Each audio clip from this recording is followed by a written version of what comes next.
À Belleville, rue de Belleville? Non, un peu plus bas, moi. Ah, L'autre côté, dans le faubourg du Temple. ah d'accord. Vous savez, vous avez, parce que là, vous avez une place. Il y a 4 arrondissements de Paris. 19, 20e, 11e et 12e. Mhm. Et moi, je suis né dans le 11e. Ah oui.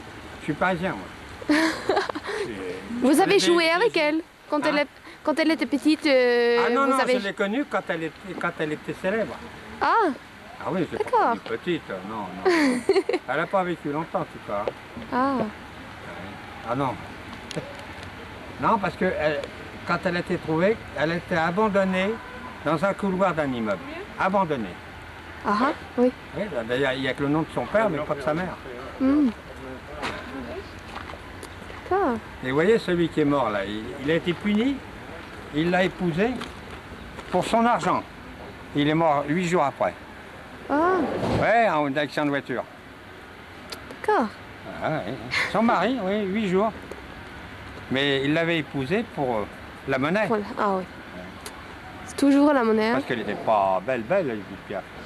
Moi, je Ah l'ai non, mais connue mais quand elle avait un appartement. Elle avait un appartement dans le 16e. Je crois que vous ne connaissez pas Paris, c'est vrai, c'est le plus beau quartier là-bas, le 16e. Boulevard À Lannes. Dauphine, la Grande Boulevard Armée, Champs-Élysées, tout ça, il y a tout ça. Et quand je passais, ça portait le nom d'un amiral. Elle avait son appartement rez-de-chaussée. Rez-de-chaussée. Oui. Alors, moi, Boulevard Lannes, j'étais 67. un ancien coursier, moi. Alors, quand je passais, je la voyais, qu'elle sortait, hop, je m'arrêtais, j'allais l'embrasser. Hmm. Ouais. Ah oui, c'est ça.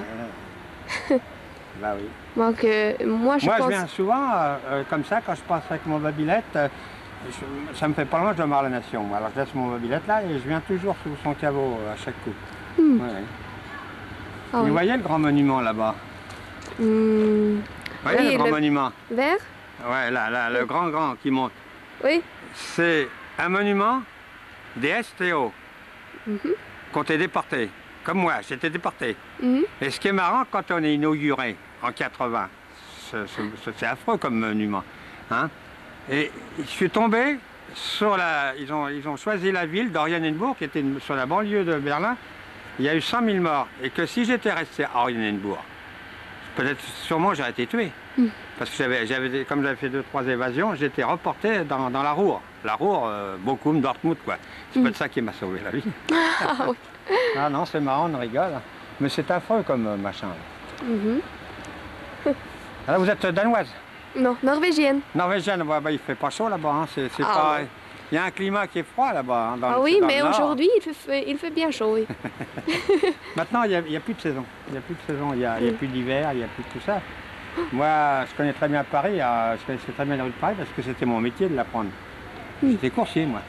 Ah oui? J'avais pas de patron derrière, j'avais rien du tout, puis je gagnais très bien ma vie parce que j'avais beaucoup de responsabilités. Beaucoup de responsabilités. Hmm. J'allais chercher des devises parce qu'avant, il n'y avait pas le travel check.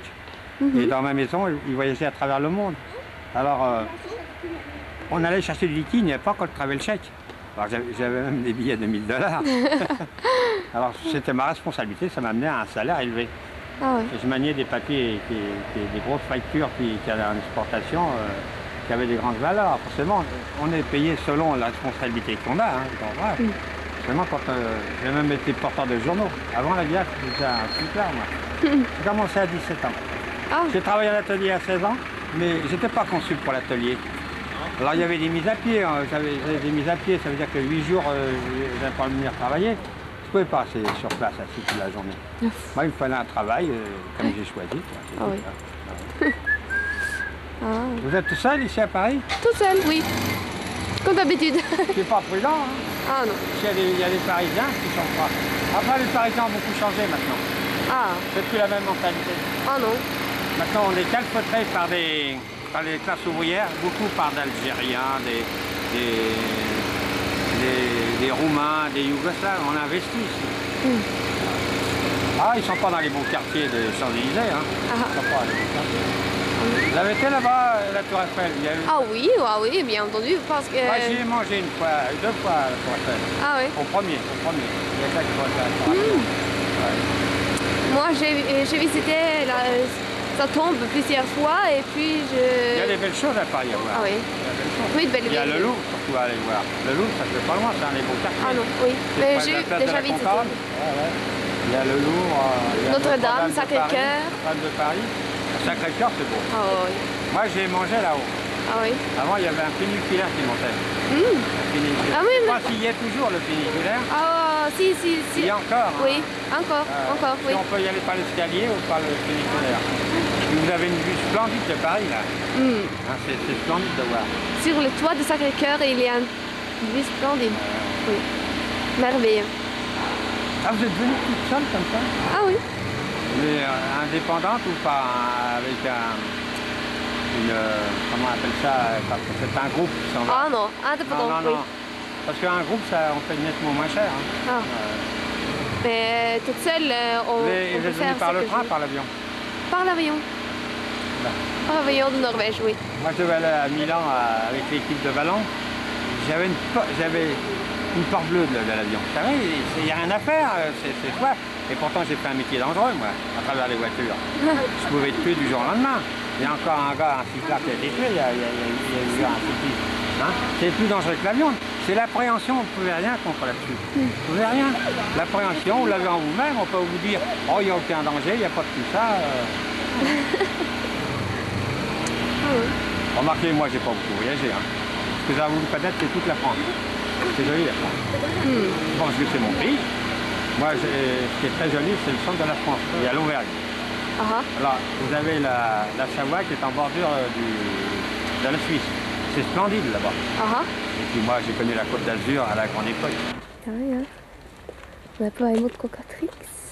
Jeg fikk ikke være her før i opptur, for da kom det en mann og skravlet med meg. Ah, je parle avec moi-même. Vous êtes d'accord? Ah oui. Vous parlez bien français, dites-donc. Ah, merci. C'est comment ça se fait? Ah, Venu beaucoup? j'ai entendu des chansons d'Edith Piaf et puis j'ai appris le français. Pour savoir ce qu'elle chantait. Ben, c'est bien. Ah oui. Ah ben, vous êtes d'où? Hmm? D'où d'Allemagne, d'où? Ah, Norvège. Ah, vous êtes norvégienne? Oui. Ah ben, j'entendais parler des Allemands, je croyais. Ah, Vous êtes norvégienne en plus? Ben, dis donc. Vous connaissez bien Edith Piaf? ah oui, par cœur. Ma famille a travaillé avec quand elle chantait en Norvège, 47, oui. 47. Ouais. Alors, La vie en rose. la vie en rose. Ah oui.